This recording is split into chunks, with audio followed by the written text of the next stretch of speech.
Marcus Thompson had been planning this London vacation for over 2 years. The 28-year-old marketing executive from Denver had saved every penny, researching the perfect itinerary that would let him experience everything he'd seen in movies and documentaries. His social media feeds were already filled with photos from the Tower of London, Big Ben, and Westminster Abbey. But today was special. Today he was finally going to see the famous royal guards at Buckingham Palace. The morning started perfectly. Marcus woke up early in his small hotel room near Russell Square, energized by the crisp October air and the promise of adventure. He had read countless articles about the royal guards, their unwavering discipline and their iconic red uniforms and tall bearskin hats. What fascinated him most were the stories of their legendary composure, how they never broke character no matter what tourists did around them. As he walked through St. James's Park toward the palace, Marcus scrolled through his phone, watching videos of tourists trying unsuccessfully to make the guards react. Some danced, others made funny faces, and a few even tried to have conversations with them. The guards remained perfectly still like living statues. Marcus found himself both impressed and skeptical. Were they really that disciplined? Could anyone maintain such perfect control? The palace came into view, its grand facade gleaming in the morning sunlight. Crowds of tourists were already gathering, phones and cameras ready to capture the famous changing of the guard ceremony. Marcus positioned himself near the front, his excitement building as he spotted the first guard in his traditional post. The man stood perfectly upright, rifle at his side, eyes fixed straight ahead. His red tunic was immaculate, every button polished to perfection. Marcus began taking photos, but something inside him stirred with mischief. He had always been the class clown, the guy who could make anyone laugh. His friends back home often joked that he couldn't resist a challenge, especially when it involved getting a reaction from someone. Looking at the stoic guard, Marcus felt that familiar itch to push boundaries. At first, he tried the usual tourist antics. He waved enthusiastically at the guard, snapped selfies with exaggerated expressions, and even did a little dance. The guard remained motionless, not even a twitch of acknowledgement. Other tourists around Marcus chuckled and began encouraging him, some shouting suggestions for what he should try next. The attention felt good. Marcus had always enjoyed being the center of a crowd, and these strangers were treating him like entertainment. He decided to step things up. He approached the rope barrier that separated tourists from the guards' patrol area and began making funny faces, contorting his features in ways that would normally send his nephews into fits of laughter. Still nothing. The guard's expression remained completely neutral, his breathing steady and controlled. Marcus felt a strange mix of admiration and frustration. This guy was good, really good. But Marcus Thompson had never met a challenge he couldn't conquer. An older British woman standing nearby shook her head disapprovingly. "These guards are serving their queen and country," she muttered to her companion. "They deserve respect, not to be treated like circus performers." But her words were drowned out by the growing crowd of onlookers who were now actively cheering Marcus on. A group of college students from Australia began filming everything on their phones, already imagining the viral potential of whatever Marcus might do next. "Go on, mate," one of them shouted. "See if you can crack him." Their enthusiasm was infectious, and Marcus felt his confidence surge. He studied the guard more carefully, looking for any sign of weakness or humanity beneath that perfect military facade. The man appeared to be in his early 30s with strong features and an impressive bearing. His uniform was spotless, from the gleaming buttons on his red tunic to the polished black boots that stood firmly planted on the ground. The famous bearskin hat sat perfectly atop his head, adding nearly a foot to his already imposing height. Marcus noticed small details that most tourists missed. The slight tension in the guard's jaw that suggested concentration rather than ease, the way his fingers maintained their grip on his rifle with practiced precision, the almost imperceptible rhythm of his breathing that spoke of years of training and discipline. This wasn't just a man in a costume. This was a professional soldier maintaining his post with honor. But instead of feeling deterred, Marcus felt more determined than ever. He began to formulate a plan that would surely get some kind of reaction. After all, the guard was human, wasn't he? Everyone had a breaking point, and Marcus prided himself on finding exactly where that point was. The crowd around him had grown larger, creating a semicircle of expectant faces all focused on what the crazy American tourist would do next. Phones were raised, recording everything. Marcus could practically feel the social media likes building up already. This was his moment to create something truly memorable, something that would make him internet famous and give him the best vacation story ever. He took a deep breath and prepared to cross a line that he didn't yet realize would change everything. The guard continued to stand perfectly still, unaware that his day of routine duty was about to become anything but routine.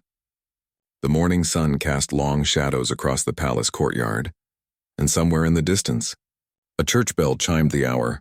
Marcus stepped closer to the rope barrier, his heart racing with anticipation and adrenaline. He had no idea that within the next few minutes his simple vacation prank would spiral into something far more serious than he ever could have imagined. The crowd held its collective breath, sensing that something big was about to happen. The guard's training had prepared him for many things, but even his years of experience couldn't have predicted what Marcus Thompson was about to do.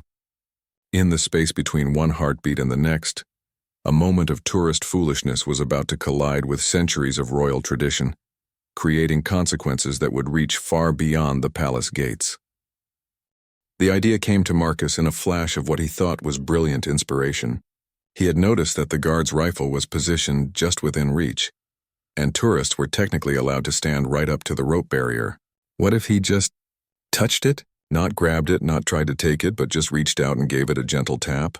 Surely that would get some kind of reaction without causing any real harm. The crowd sensed his shift in energy before he even moved. The Australian students pressed closer, their phone cameras zoomed in and ready.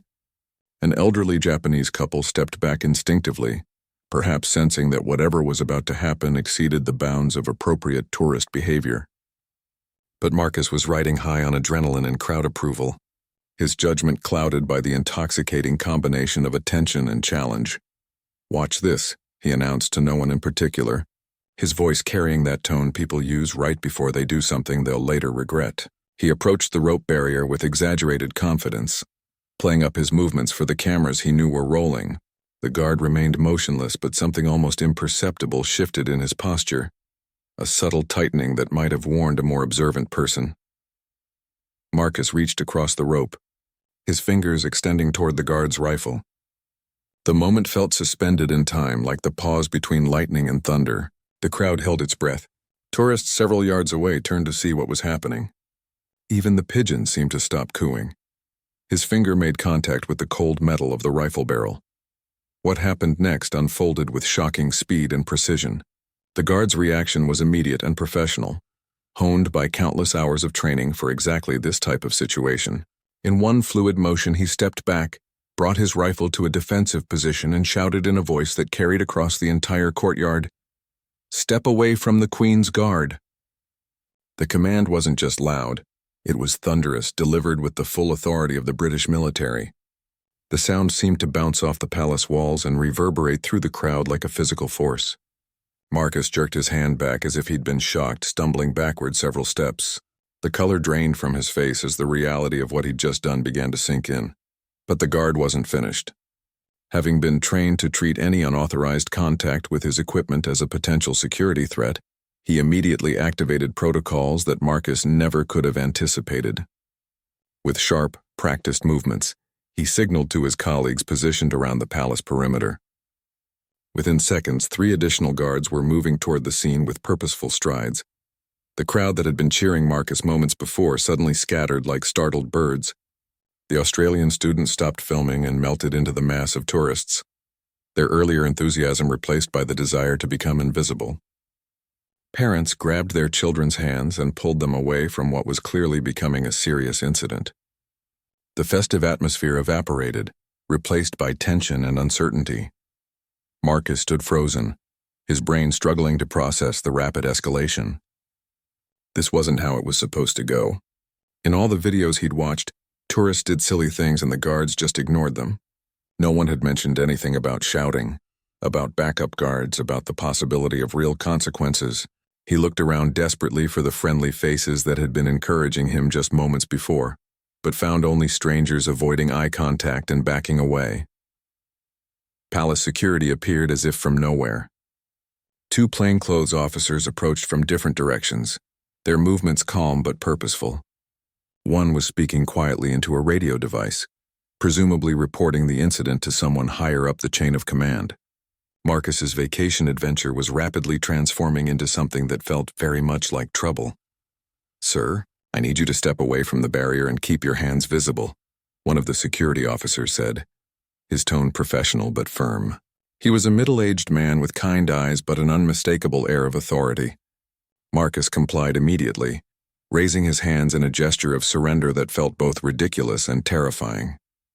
The original guard had returned to his position but remained visibly alert, his eyes now tracking Marcus's every movement.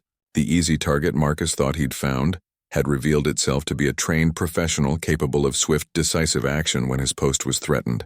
The rifle that had seemed like a harmless prop was clearly very real, as was the man holding it. "I'm sorry," Marcus stammered, finding his voice for the first time since the incident began. "I didn't mean anything by it. I thought it would be funny. I'm really sorry." His words tumbled out in a rush, each apology sounding more desperate than the last. He could feel sweat beading on his forehead despite the cool October air. The security officer nodded calmly but didn't seem particularly moved by the apology. "I understand, sir.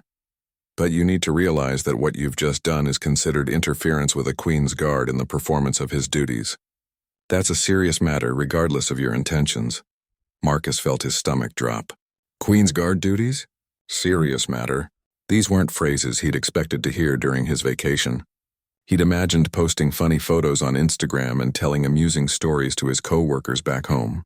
Instead, he was apparently involved in some kind of official incident that involved multiple guards and security personnel. More tourists were gathering now, but these weren't the supportive audience members from before. These were curious onlookers drawn by the commotion, people who sensed drama unfolding and wanted to witness whatever came next. Marcus could see phones pointed in his direction, but now they felt threatening rather than flattering. Instead of going viral for being funny, he might become internet famous for all the wrong reasons. The second security officer finished his radio conversation and approached. "Sir, we're going to need you to come with us to answer a few questions about what just occurred. This is standard procedure for any incident involving contact with royal security equipment." Royal security equipment. The words hit Marcus like a physical blow. He'd touched royal security equipment. What had seemed like harmless tourist mischief was apparently some kind of breach of royal protocol. His mind raced through potential consequences he'd never considered. Could he be arrested? Banned from the country? Would this affect his ability to travel in the future? "Am I in serious trouble?" he asked, his voice smaller than he'd intended. The question hung in the air like a confession, acknowledging that his moment of poor judgment had created real consequences that extended far beyond embarrassment. The security officer's expression softened slightly, perhaps recognizing genuine remorse and fear in Marcus's demeanor. "That depends on several factors, sir. The best thing you can do right now is cooperate fully and answer our questions honestly. We'll sort this out properly." As they began to escort him away from the scene, Marcus caught one last glimpse of the guard who had shouted at him.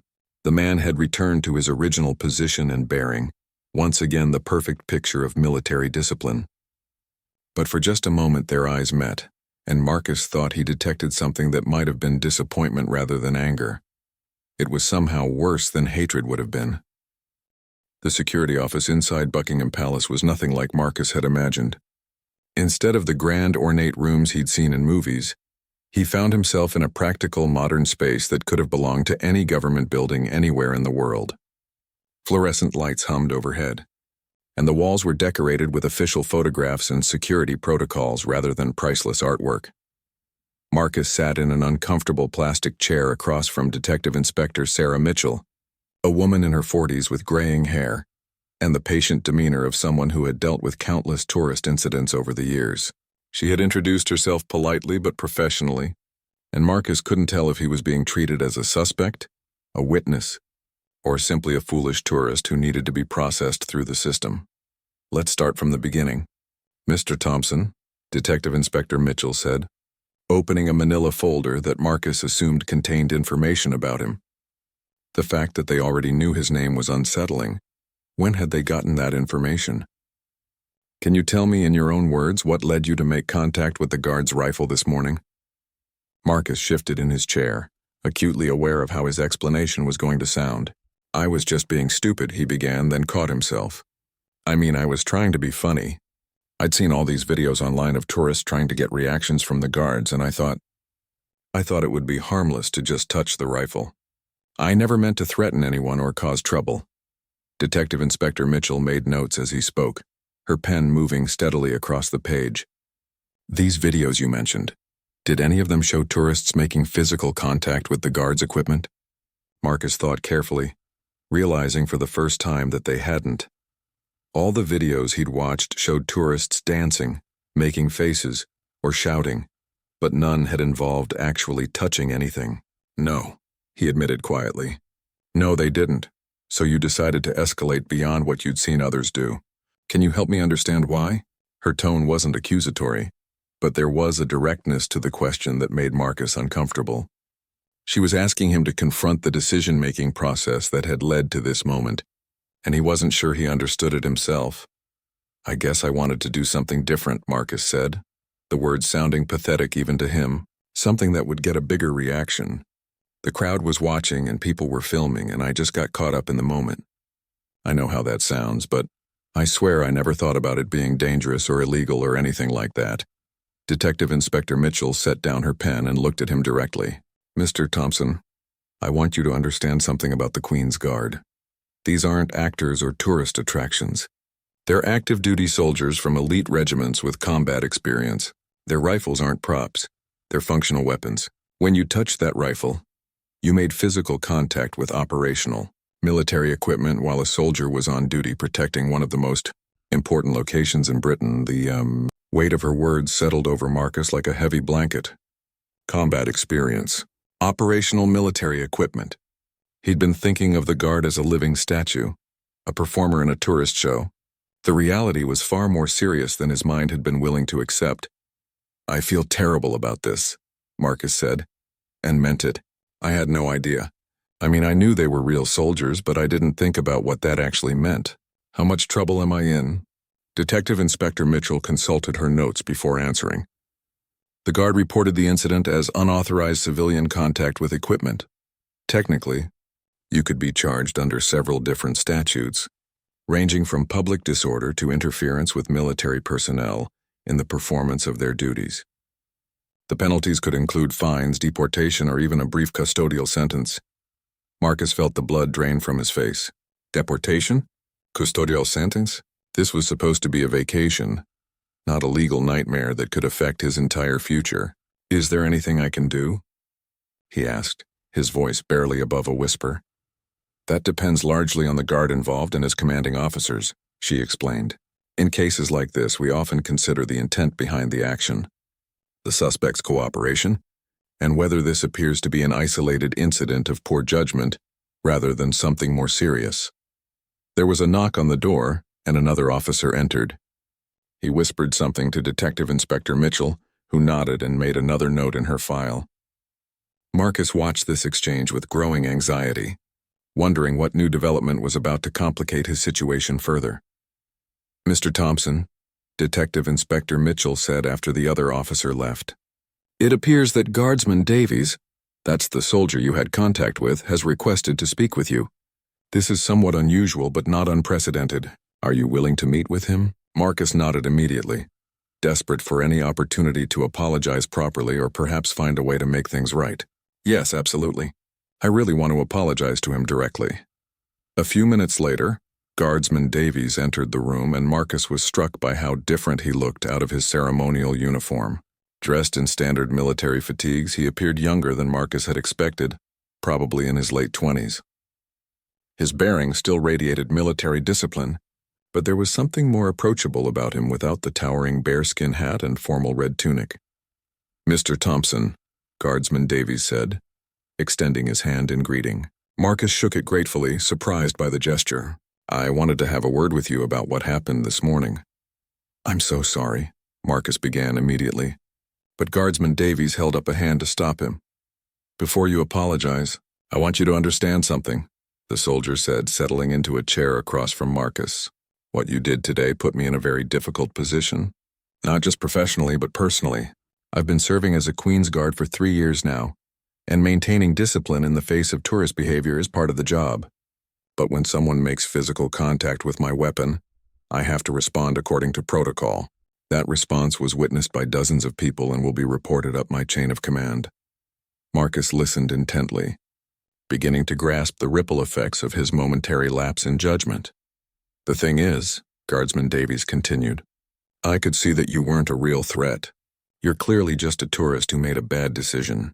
But my job isn't to make those distinctions in the moment. My job is to protect my post and my equipment according to established procedures.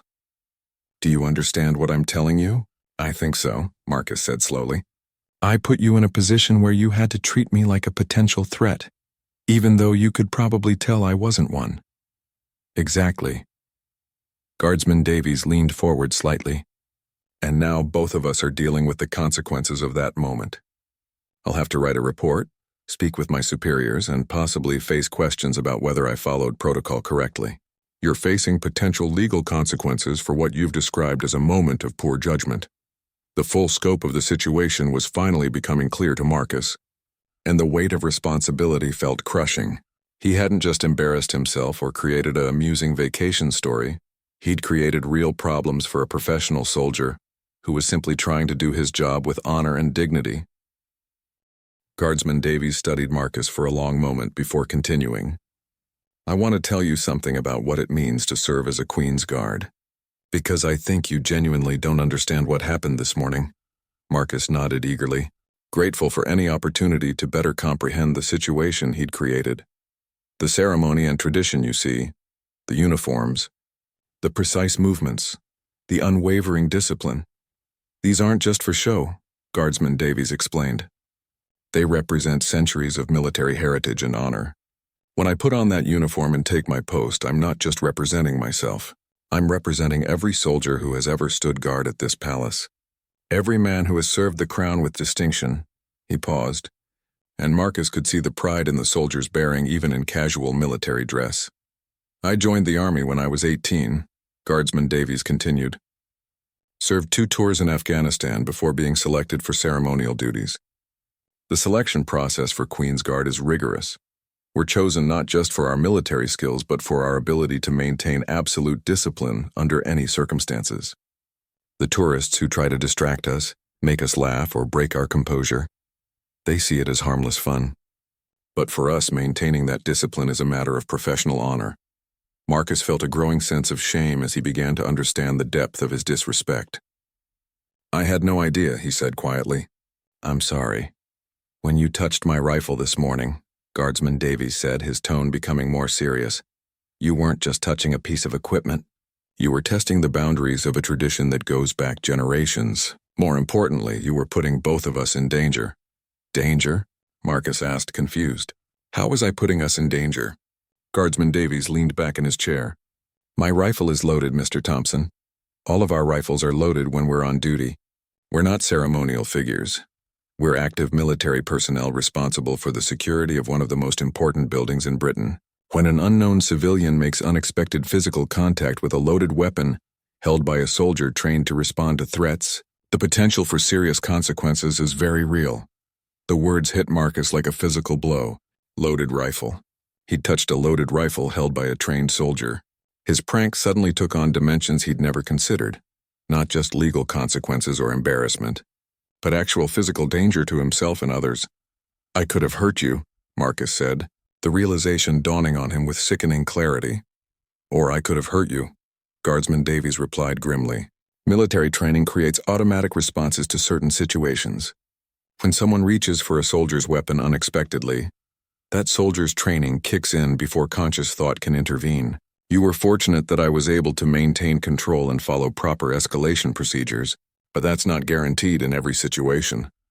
Marcus put his head in his hands, finally grasping the full scope of what could have happened. His moment of tourist foolishness could have resulted in injury or worse, not just to him, but to innocent bystanders who might have been caught in any resulting chaos.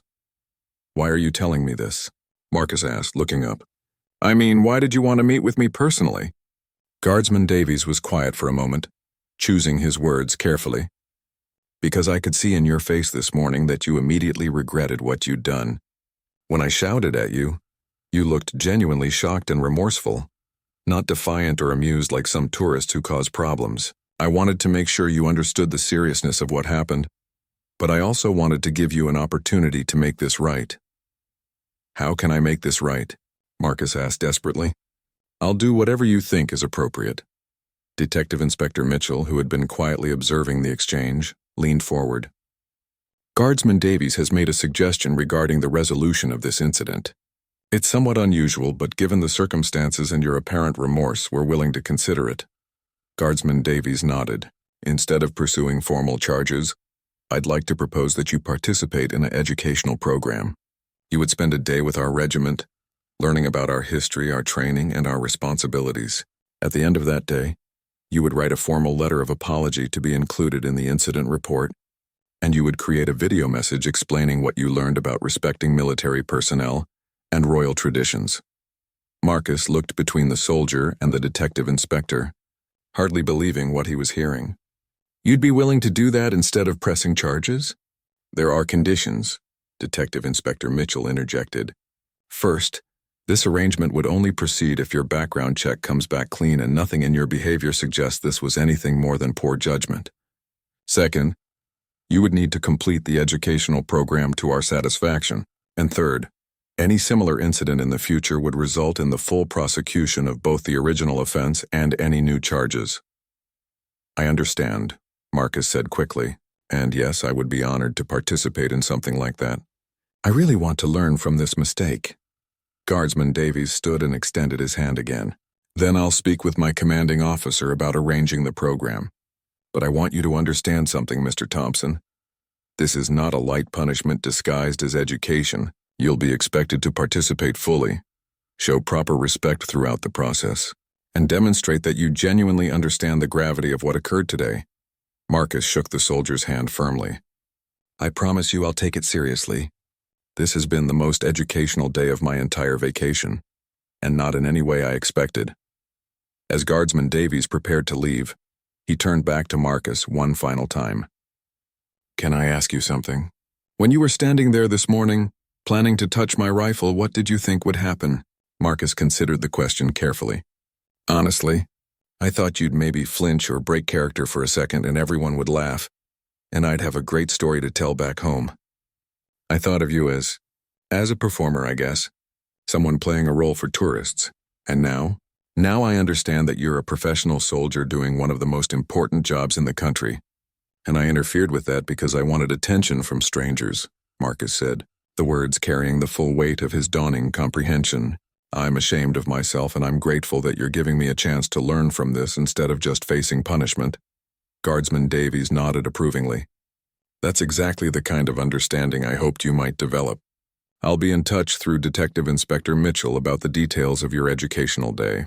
Use the time between now and then to think seriously about what respect means, particularly respect for people who serve in ways that might not always be visible to civilians.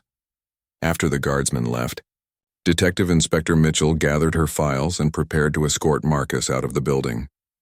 You're very fortunate, Mr. Thompson, she said. Guardsman Davies showed considerable grace in offering you this alternative. Many soldiers would have preferred to see formal charges filed. As they walked through the corridors toward the exit, Marcus reflected on how dramatically his understanding of the morning's events had evolved.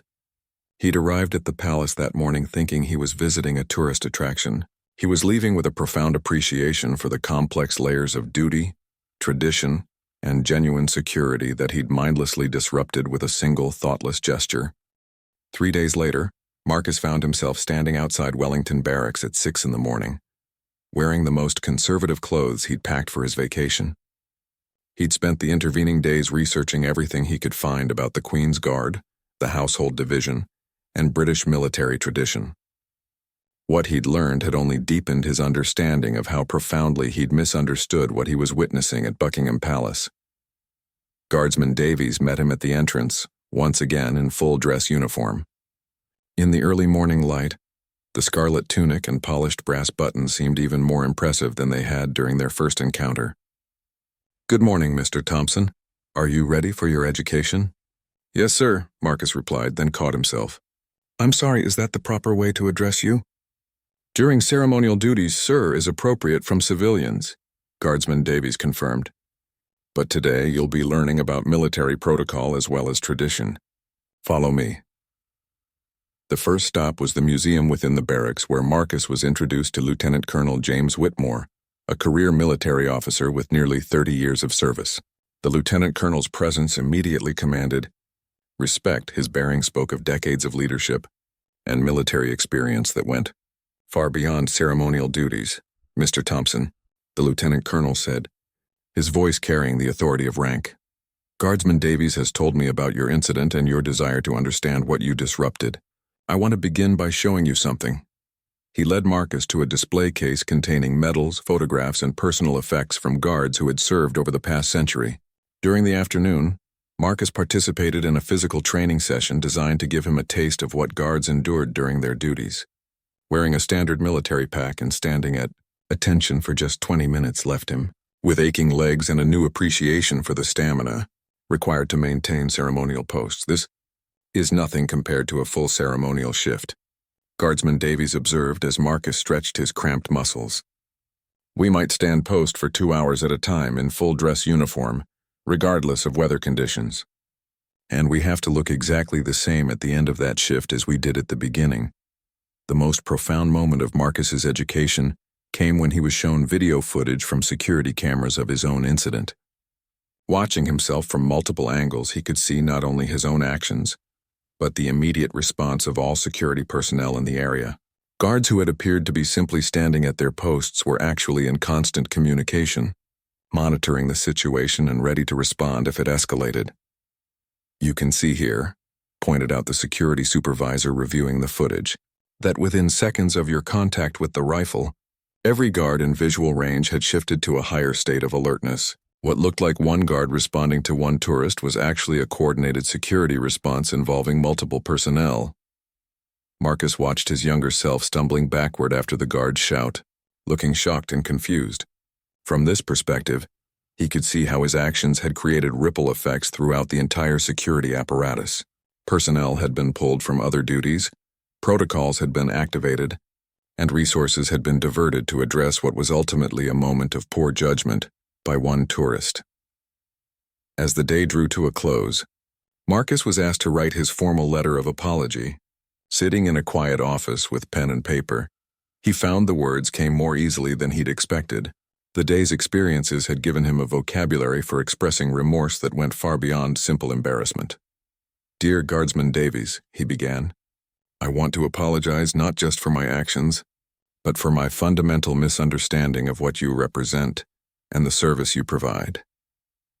The letter grew to several pages as Marcus detailed what he'd learned about military discipline, the history of the Queen's Guard, and the complex realities of ceremonial duty. He wrote about his newfound appreciation for the skill and dedication required to maintain traditions while serving active security functions. When he finished writing, Guardsman Davies reviewed the letter and nodded approvingly. This demonstrates genuine understanding. Mr. Thompson, I think you've accomplished what we hoped you would during this process. The final component of Marcus's education was creating a video message that would be used for training purposes, showing other potential tourists the proper way to appreciate and respect the Queen's Guard. Standing in front of the same barracks where he'd spent the day learning, Marcus spoke directly to the camera about his experience and the lessons he'd learned. I came to London thinking the Queen's Guard were performers in a tourist show, he said to the camera. I learned they're professional soldiers maintaining centuries of tradition while serving active military duties. My attempt to get a reaction by touching a guard's rifle wasn't harmless fun. It was interference with military personnel and their equipment, and it could have had serious consequences I never considered. As Marcus prepared to leave Wellington Barracks, Lieutenant Colonel Whitmore approached him for a final conversation. Mr. Thompson, I want you to know that your willingness to engage seriously with this educational process has been noted. You've shown the kind of character that suggests this truly was an isolated moment of poor judgment, rather than a pattern of disrespectful behavior. Thank you, sir, Marcus replied. This has been one of the most important learning experiences of my life. I just wish it had come before I made the mistake instead of after.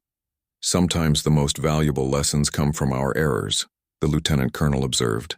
The question is whether we're willing to learn from them. You've demonstrated that you are. As Marcus walked away from the barracks, he reflected on how completely his understanding of his London experience had changed. What had begun as a vacation adventure designed to create entertaining social media content had become a profound lesson in respect, tradition, and the complex realities of military service. He thought about the videos he'd watched before his trip, showing tourists trying to distract the guards. Those videos now seemed deeply disrespectful to him, reducing professional soldiers to objects of entertainment.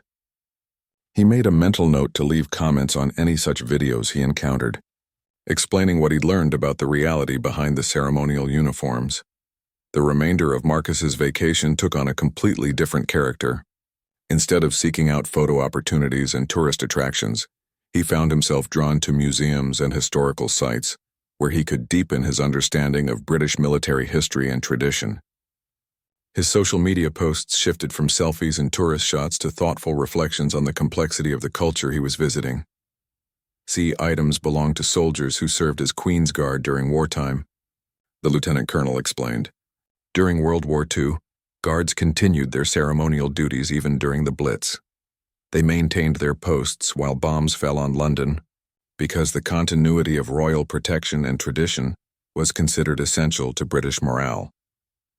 Marcus studied the photographs of young men in uniform, many barely older than himself.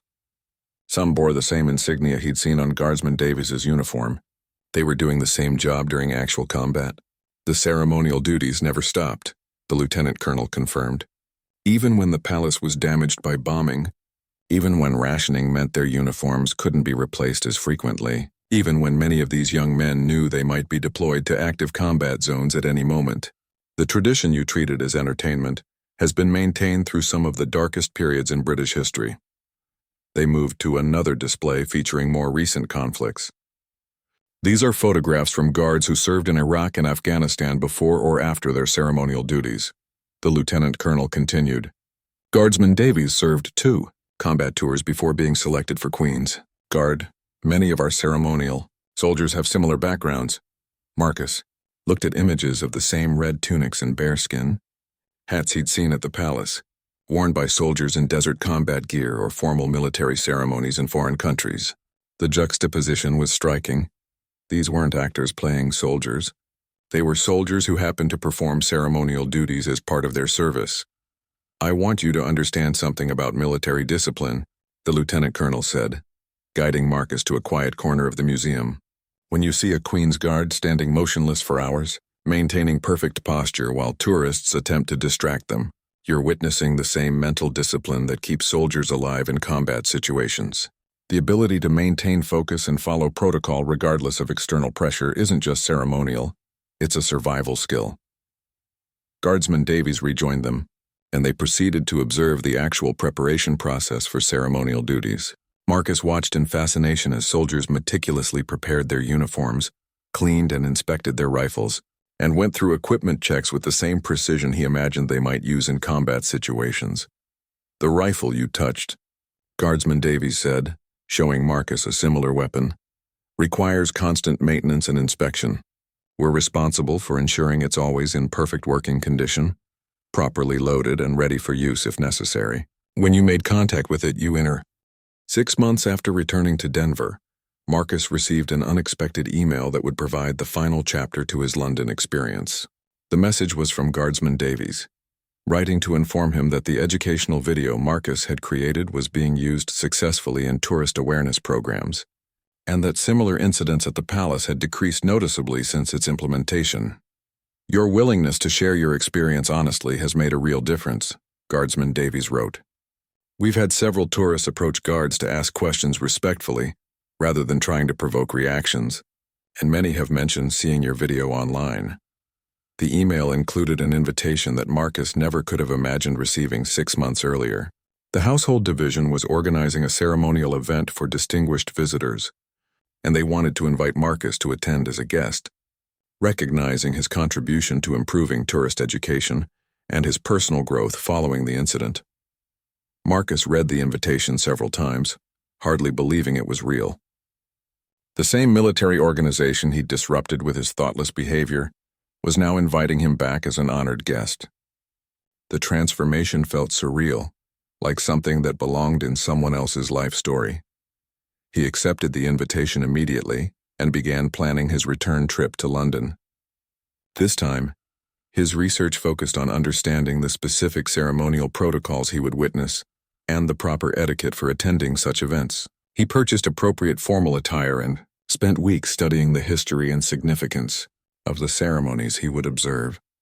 The return visit proved to be everything his original vacation wasn't. Instead of approaching London as a tourist seeking entertainment, Marcus arrived with genuine respect for the traditions and institutions he would encounter. He stayed at the same hotel near Russell Square, but his perspective on the city had been completely transformed by knowledge and experience. On the morning of the ceremonial event, Marcus found himself once again at Buckingham Palace, but this time he was escorted through gates normally closed to the public. The same courtyard where he'd made his fateful mistake now welcomed him as an invited guest, and the contrast was profound. Guardsman Davies, resplendent in full ceremonial dress, greeted Marcus personally before taking his position for the ceremony. "Welcome back, Mr. Thompson. I hope you find today's experience more educational than entertaining." Marcus smiled at the gentle reference to their first encounter. "I'm honored to be here, and I promise to observe with appropriate respect." The ceremony was magnificent in ways Marcus couldn't have appreciated during his first visit. Understanding the historical significance of each element, the music, the movements, the symbolic importance of various traditions, transformed what might have been simple spectacle into something genuinely meaningful. He found himself moved by the precision and dedication of the soldiers, seeing individual faces where he had previously seen only colorful uniforms. During a reception following the ceremony, Marcus had the opportunity to meet other members of the household division, including several officers who had heard about his educational experience. Their warmth and acceptance surprised him, though he realized it reflected the military's appreciation for individuals who learned from their mistakes and worked to make positive contributions. Lieutenant Colonel Whitmore, now familiar from Marcus's educational day, approached him during the reception. "Mr. Thompson, I wanted to personally thank you for the way you've handled the aftermath of your incident. Your video has become part of our standard tourist education materials, and we've seen measurable improvements in visitor behavior. I'm grateful you gave me the opportunity to learn instead of simply facing punishment," Marcus replied. "That experience changed not just how I think about military service, but how I approach unfamiliar situations generally. I'm much more likely to ask questions and seek understanding before making assumptions." The conversation was interrupted by a younger woman who introduced herself as Captain Sarah Reynolds, recently assigned to the household division after completing a tour in Syria. "Mr. Thompson, I wanted to meet you because your story has become something of a legend among junior officers. We use it as an example of how education and genuine remorse can transform even serious incidents into positive outcomes." Marcus felt a strange mix of pride and embarrassment at being described as a legend, even in a positive context. "I hope my story encourages other people to think before they act, and to take responsibility when they make mistakes." As the reception continued, Marcus found himself in conversations with soldiers from various backgrounds and with diverse military experiences. Each discussion deepened his appreciation for the complexity of modern military service and the many ways individuals could serve their country with honor. The ceremonial duties he'd once seen as simple performance were revealed as one part of a much larger tapestry of service and dedication. Near the end of the evening, Guardsman Davies approached Marcus for a private conversation.